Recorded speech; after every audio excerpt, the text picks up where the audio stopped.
kid. Don't ever let them get inside your head. They'll tell you what to do in life instead.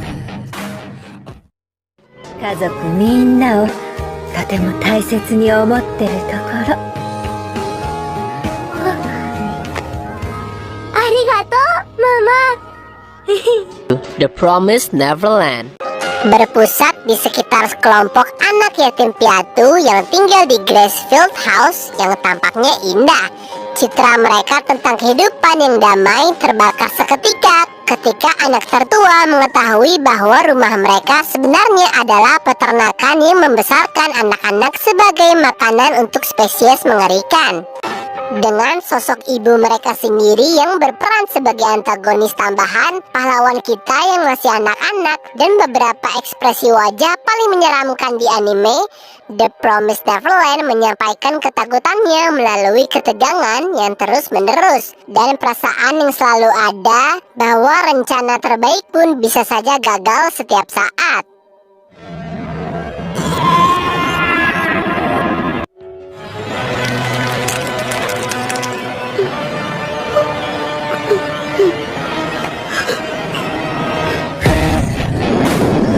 Tell you what to do in life instead. Naga, Sakakibara Koichi adalah murid pindahan baru di SMP Yamiyama Utara. Dia tinggal bersama kakek neneknya. Karena sakit, Koichi terlambat masuk sekolah dan dirawat di rumah sakit. Ketika masuk sekolah untuk pertama kalinya, Koichi merasakan banyak hal yang janggal, terutama peraturan aneh yang tidak boleh dilanggar oleh seluruh murid di kelas itu. Dia tidak boleh berbicara maupun berurusan dengan orang yang tidak ada di kelas itu, atau kutukan akan menimpa anak-anak di kelas itu satu persatu. Namun, Koichi merasa penasaran dengan teman kelasnya yang bernama Mei, dan mulai mencari tahu tentang Mei. Dan akhirnya kutukan itu pun mulai terjadi. Nah, anime ini tuh alurnya agak sulit dipahami ya, jadi harus agak mikir dan jangan sampai miss di tiap bagian ceritanya. Soalnya bakalan ada plot twist yang gak terduga. Sebenarnya apa sih kebenaran di balik semua yang terjadi? Penasaran kan? Coba langsung dikepoin animenya.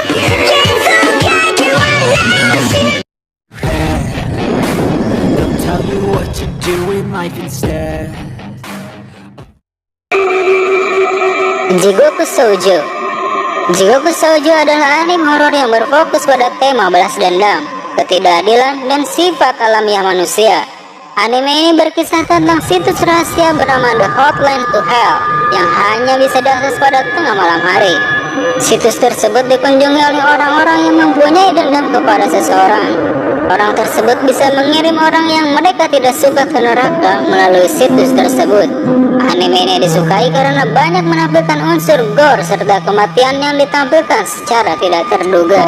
Meski tidak begitu gore dibanding anime-anime sejenis lainnya, anime ini tetap menjadi favorit karena konsep cerita yang menampilkan kengerian hati seorang manusia yang tidak ragu-ragu membunuh seseorang. Anata, dari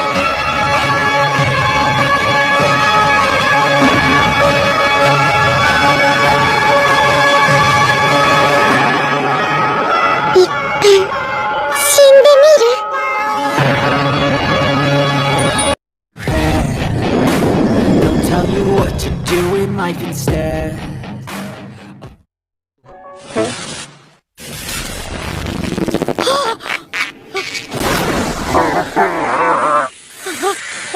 Parasite. Horor ini hadir dalam berbagai bentuk dan gaya. Dengan seri ini menjadi pelopor horor dalam hal darah dan juga kerusakan tubuh. Ketika alien parasit mulai menggunakan tubuh manusia sebagai rumah mereka, seorang remaja pemalu berakhir dengan tangan kanan yang bisa berbicara. Sebuah thriller psikologis yang digerakkan oleh karakter dengan banyak aksi dan juga jumlah parasit yang jauh lebih banyak dari manusianya. Dan mereka melakukan pekerjaan yang baik menyeimbangkan elemen-elemen yang sangat terpisah, sehingga menghasilkan sebuah anime yang unik. Kono seishokuji, chotto bokki sasete mite kure. Meskipun ketakutan tidak selalu menjadi fokus utamanya, Parasite sering meningkatkan terornya melalui desain monster yang sangat bagus dan pembunuhan yang berlumuran darah.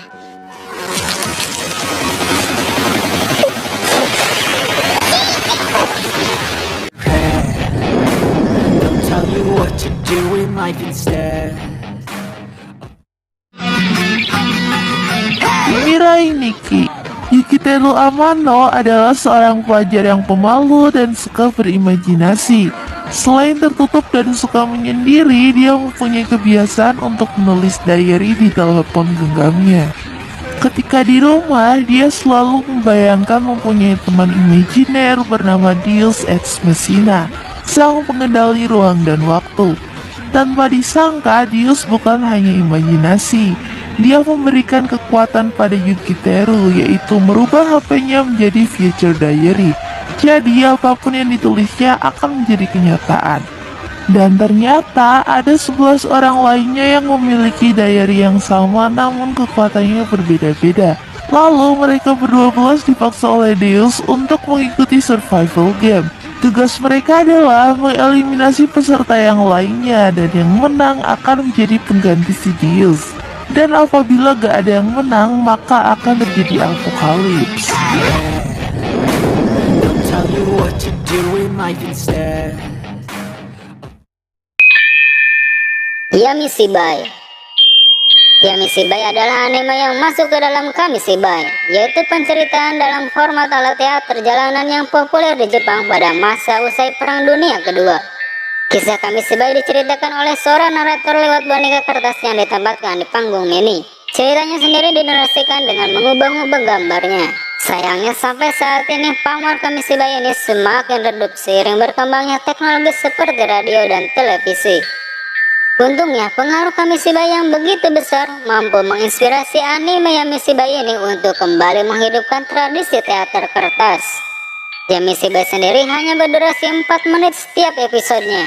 Namun kengerian yang disajikan tetap saja mengerikan. Kisahnya sendiri berfokus pada urban legend Jepang yang dibuat untuk anak-anak maupun orang dewasa agar tidak melakukan hal-hal yang buruk. Yamishibai juga disukai karena membiarkan kita untuk berimajinasi dan menebak-nebak ending yang ambigu dan menyisakan tanda tanya. Dan itu pun terjadi nyaris di setiap episodenya.